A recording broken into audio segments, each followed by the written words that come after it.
बिस्मिल्लाहिर्रहमानिर्रहीम। अस्सलाम वालेकुम नाजरीन, आप देख रहे हैं न्यूज़ वन टुनाइट। मैं हूं सैयद आसिम रज़ा।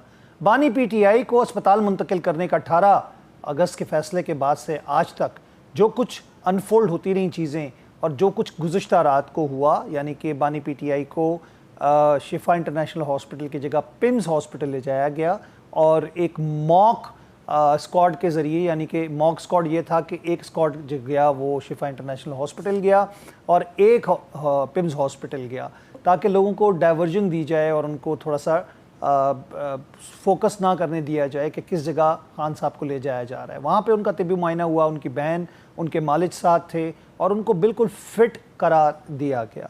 इसके मुताबिक अगर हम देखें तो उनकी बहन का बयान सामने नज़र आ रहा है कि जो बिल्कुल फिट है, उनका बीपी भी नॉर्मल है। जो बीपी कहा गया था शूट कर गया है, आदमी का, नॉर्मल आदमी का भी हो जाता है। और उसके बाद आईसाइट का भी उन्होंने कहा एक छोटा सा हेमरेज है जिसको मज़ीद वो डिज़ोल्व कर देंगे और उनकी आईसाइट बिल्कुल ठीक हो जाएगी।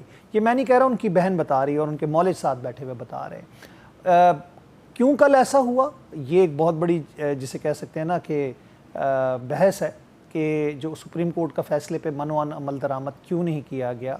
अब क्या ये कंटेम्प्ट ऑफ कोर्ट के ज़ुमरे में आती है कि नहीं आती है। एक रिपोर्ट सुप्रीम कोर्ट में कुछ बताई गई जो कि पहले जिसके ऊपर फैसला हुआ, कल जो मेडिकल बोर्ड रिपोर्ट बना रहा है उसके अंदर कुछ बयान किया जा रहा है। हुकूमत के अराकीन कुछ कह रहे हैं, आधे अराकीन कुछ कह रहे हैं।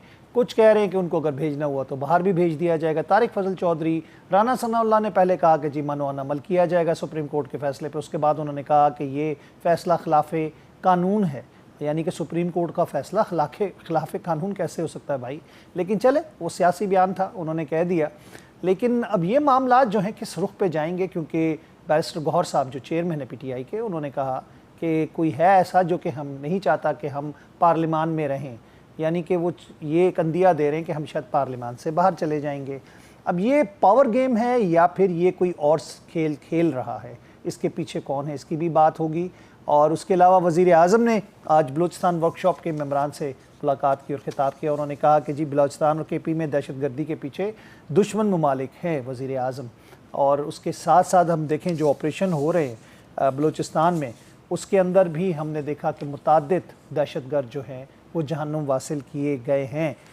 नई दिल्ली में भारतीय हुकाम ने पाकिस्तानी हाई कमीशन की सिक्योरिटी हटा दी, यानी कि उनके जो सिक्योरिटी बैरिकेड्स वगैरह थे उनको गिरा दिया गया और उनकी सिक्योरिटी के जो इंतज़ामात थे उनको हटा के ये एक इंटरनेशनल कवानीन की खिलाफ वर्जी की गई है। सिक्योरिटी ऑपरेशन जो खैबर पख्तूनख्वा और बलूचिस्तान में चंद रोज़ के दौरान हुए, 49 दहशतगर्द हलाक हुए।